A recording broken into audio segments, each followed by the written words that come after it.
কখনো কি এমন হয়েছে হঠাৎ খুব কাছের মানুষটা এমন কথা বলে দিল যেটা শুনে মনে হয়েছে বুকের ভেতরটা ভেঙে চুরমার হয়ে গেল? মেসেঞ্জার দেখা বন্ধ, ফোন কেটে দেওয়া, সামনে গেলে অন্যরকম ব্যবহার, আর তুমি শুধু রাতে লাইট বন্ধ করে চুপচাপ কেঁদে গেছো। কেউ তোমাকে অপমান করলো, অন্যায় করলো, তোমার ভালোবাসার মানুষ তোমাকে ভুল বুঝলো। তুমি কি করো? বেশিরভাগ মানুষ চুপচাপ কাঁদে, ভেঙে পড়ে, আর ভেতরে ভেতরে আগুন জ্বলে। আজকের ভিডিওটা ঠিক তোমার জন্যই। এই ভিডিওতে কথা হবে কেউ কষ্ট দিলে লুকিয়ে না কেঁদে কোন 5টা কাজ করলে সে নিজে থেকেই জ্বলে পুড়ে মরবে, আর তুমি ভেতর থেকে আরও শক্ত, আরও উজ্জ্বল হয়ে উঠবে। নাম্বার 1, কষ্টকে চেপে না রেখে স্বীকার করা। কষ্টকে লুকিও না, কিন্তু সবার সামনে নাটক করো না। প্রথম কথা, কাঁদা খারাপ কিছু না। কাঁদা মানুষের স্বাভাবিক অনুভূতি, কিন্তু কারো সামনে ভাঙা ছবি দেখিয়ে সহানুভূতি ভিক্ষা চাওয়া তোমার শক্তিকে কমিয়ে দেয়। প্রথমেই নিজেকে বলো, হ্যাঁ আমার কষ্ট লেগেছে। এটাকে অস্বীকার করলে কষ্ট পচে যায়, রাগ হিংসা হয়ে ফিরে আসে। নিজের ব্যথাকে সম্মান দাও, কারণ স্বীকার না করলে সেরে ওঠাও সম্ভব না। তাই যখনই কেউ তোমাকে কষ্ট দেবে, প্রথমে একটা সেফ জায়গা খুঁজে নাও। নিজের রুম, ছাদ, অথবা একা হাঁটতে বেরিয়ে যাও। সেখানে গিয়ে যা কাদার কেঁদে নাও। ঈশ্বরকে বলো, আমার কষ্টটা তুমি জানো। একটু শান্ত হলে একটি কাগজ নাও, লিখে ফেলো, কে কি বলল, আমার কেন কষ্ট লাগলো, আমি কি শিখলাম। নিজের অনুভূতিকে ভাষা দিলে কষ্ট আর তোমাকে তাড়া করতে পারবে না, বরং তুমি তাকে দেখে বুঝতে পারবে। নাম্বার 2, তৎক্ষণাৎ রিয়াক্ট নয়, 24 ঘন্টার রুল। যখনই কষ্ট পাবে সঙ্গে সঙ্গে রিপ্লাই দেওয়া, স্ট্যাটাস দেওয়া, ঝগড়া করে বসা, এগুলো তোমাকে দুর্বল প্রমাণ করে, শক্ত নয়। একটা সহজ রুল বানিয়ে নাও, কেউ কষ্ট দিলে বড় কোনো সিদ্ধান্ত নেওয়ার আগে অন্তত 24 ঘন্টা অপেক্ষা করব। এই 24 ঘন্টার মধ্যে তুমি 3টি কাজ করবে। একটু ঘুমোবে যাতে মাথা ঠান্ডা হয়। পছন্দের কাজ 15 থেকে 20 মিনিট করবে, যেমন হেঁটে আসা, গান শোনা, বই পড়া, ছবি আঁকা ইত্যাদি। তারপর শান্ত মাথায় ভেবে দেখবে, সত্যি কি ওই মানুষটার জন্য কষ্ট পাওয়া দরকার, না ওকে একদম ইগনোর করাই ভালো। এই 24 ঘন্টার নীরবতা অনেক সময় সামনের মানুষটাকে বেশি জ্বালিয়ে দেয়, কারণ সে তোমার চিৎকার আশা করেছিল, কিন্তু পেয়েছে নীরব অবহেলা। নাম্বার 3, প্রতিশোধ না, নিজের উন্নতির প্রতিজ্ঞা, সাইলেন্ট সেলফ ইমপ্রুভমেন্ট।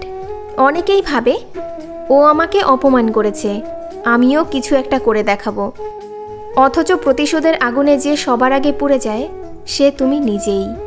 যে তোমাকে কষ্ট দিল সে তোমার জীবন নষ্ট করার ক্ষমতা পায় তখনই, যখন তুমি প্রতিশোধের আগুনে নিজেকে পুড়িয়ে ফেলো। মনে মনে একটা লাইন বলো, ওর কাজের জবাব আমি সাফল্য করে দেব। তাই প্ল্যান বদলে ফেলো, প্রতিশোধের বদলে প্রগতি বেছে নাও। কষ্ট পেলেই নিজেকে একটা প্রশ্ন করো, আমি কি শিখলাম। কেউ তোমাকে অযোগ্য বললে মনে মনে ঠিক করো আগামী 3 মাসে একটা নতুন স্কিল শিখবে, যেমন video editing, English spoken, graphic design. কেউ বলল তুমি কিছুই পারো না, পরের পরীক্ষায়, ইন্টারভিউতে বা কাজে এমন রেজাল্ট করো যাতে সে নিজেই লজ্জা পায়, কিন্তু তুমি কখনো মুখ খুলে তাকে কিছু না বলো। এই নীরব উন্নতি মানুষকে সবচেয়ে বেশি পোড়ায়, কারণ তারা চেয়েছিল তুমি ভেঙে পড়বে, অথচ তুমি আরও উঁচু হয়ে গেলে। নাম্বার 4, সেলফ রেসপেক্টের বাউন্ডারি টেনে দাও। অনেক সময় সমস্যা কষ্ট নয়, সমস্যা হলো আমরা নিজেকে খুব সস্তা করে দিই। ফোন করলে সবসময় রিসিভ, ডাক দিলেই সবসময় ছুটে যাই, অপমান করলেও আবার ফিরে যাই। এতে অন্যরা শিখে যায় তোমার কষ্টের দাম নেই। এবার থেকে কিছু বাউন্ডারি বানিয়ে নাও। যে বারবার অসম্মান করে তার সঙ্গে কথা বলার আগে ভাবো, সত্যিই কি ওকে এত সময় দেওয়া দরকার। কেউ হঠাৎ যোগাযোগ বন্ধ করে দিলে তুমি আর ইনবক্স ভরিয়ে দিও না, 1-2 বার জিজ্ঞেস করার পর চুপ করে যাও। তোমার নীরবতা বুঝিয়ে দিক নিজেকে আমি আর সস্তায় বিক্রি করব না। সেলফ রেসপেক্ট বাড়লেই লোকজন তোমাকে নতুন চোখে দেখতে বাধ্য হবে, আর যারা পারবে না তারা নিজেই দূরে সরে যাবে। এটা তোমার জয়, তোমার ক্ষতি নয়। নাম্বার 5, কষ্টকে ভালোবাসা ও সেবায় রূপান্তর। অনেক বড় বড় মানুষ বলেছে মানুষের আসল সৌন্দর্য বোঝা যায় যখন সে কষ্টের মাঝেও অন্যকে সাহায্য করে। তুমি চাইলে কষ্টকে শুধু নিজের ভেতরে পচতে দিতে পারো, আবার চাইলে সেই কষ্টকে দিয়ে অন্যের জীবন আলোকিত করতে পারো। যেদিন খুব মন খারাপ সেদিন একটা দরিদ্র মানুষকে সাহায্য করো, রাস্তার কুকুরকে খাবার দাও, বাড়ির বয়স্ক মানুষটার সঙ্গে একটু গল্প করো, হোয়াটসঅ্যাপে কাউকে একটা পজিটিভ ভয়েস নোট পাঠাও। হয়তো সে তোমার থেকেও বেশি ভেঙে আছে। যখন দেখবে তোমার সামান্য একটা কাজেও কারো মুখে হাসি ফুটেছে, অনুভব করবে আসল শক্তি এখানে, কান্নায় নয়, করুণায়। নাম্বার 6, প্রতিদিনের ছোট ছোট হ্যাবিট যা ধীরে ধীরে তোমাকে অদম্য করে তুলবে। কষ্টকে শক্তিতে বদলাতে গেলে শুধু অনুভূতির জোর যথেষ্ট নয়, দরকার কিছু ডিসিপ্লিন, কিছু দৈনন্দিন অভ্যাস।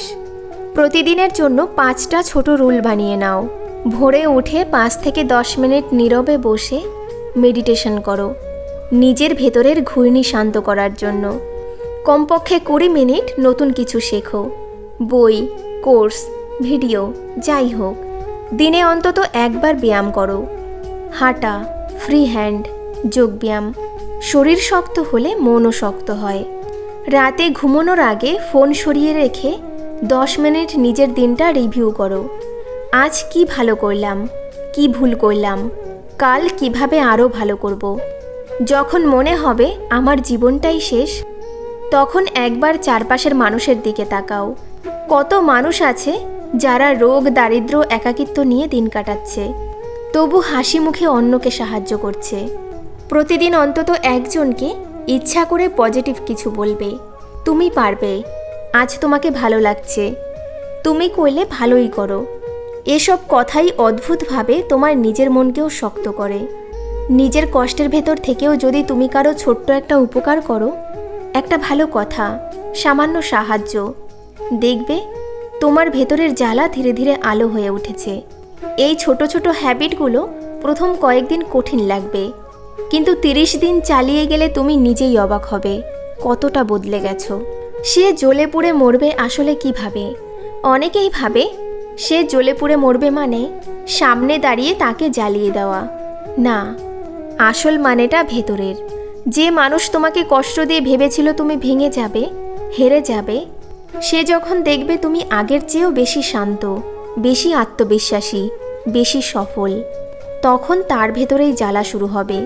সে হয়তো কখনো বদলাবে না, সে হয়তো কখনো বলবে না, কখনো কোনো মেসেজ করবে না, কিন্তু প্রতিদিন সোশ্যাল মিডিয়ায়, লোকের মুখে বা জীবনের কোনো না কোনো মোড়ে তোমার সাফল্যের খবর শুনে বুঝবে যাকে তুচ্ছ করেছিল সে আজ কতটা উপরে উঠে গেছে।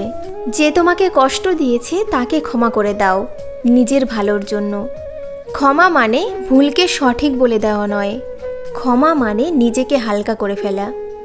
যাকে ক্ষমা করছো সে বদলাবে কি বদলাবে না সেটা তার বিষয়, কিন্তু তুমি যখন মন থেকে রাগ ঝেড়ে ফেলবে তখন তোমার ভেতরে এক ধরনের শান্তি আর শক্তি তৈরি হবে যা তোমাকে সামনে এগোতে সাহায্য করবে।